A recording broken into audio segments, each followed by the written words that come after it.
இந்த வைரஸ் பற்றிய பெரிய அளவிலான வதந்திகள் இன்றைக்கு மக்களை பெரிய அளவில் அச்சுறுத்தி இருக்கிறது. நேற்றைக்கு நானும் கூட சீனாவிலிருந்து இங்கே தமிழ்நாட்டிலிருந்து மருத்துவம் பயிலச் சென்ற ஒரு மாணவரின் பேட்டியை பார்த்தேன்.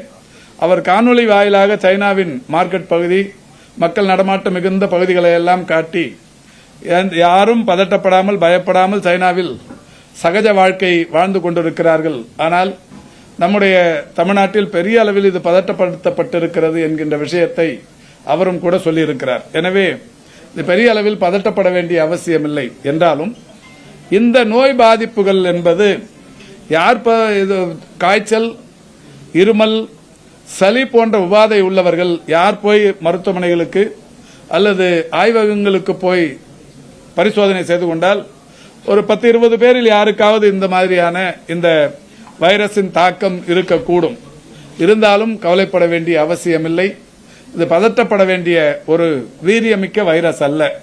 கடந்த 2024 ஆண்டு டிசம்பர் திங்களில் இந்தியா முழுமைக்கும் கூட இந்த VRDL ஆய்வகங்களின் மூலம் இந்த வைரஸ் பற்றி ஆராய்ச்சி செய்யப்பட்டு அதில் ஒரு 714 பேர்களுக்கு ஆராய்ச்சி செய்யப்பட்டிருக்கிறது.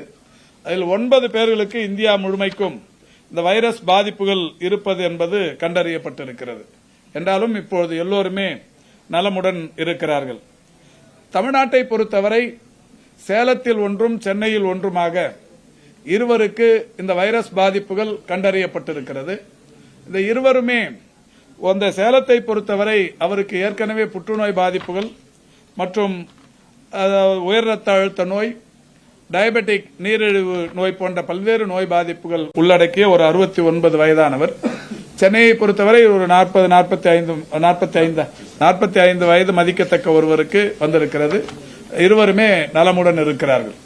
நான் தொடக்கத்திலே சொன்னதைப் போல இருமல், சளி அந்த சிறிய அளவிலான பாதிப்புகளுடன் தானாகவே சரியாக கூடிய நோய் பாதிப்புகளோடு இருப்பவர்கள் தான். எனவே இது பெரிய அளவில் பதட்டப்பட வேண்டிய சூழல் இல்லை. என்றாலும்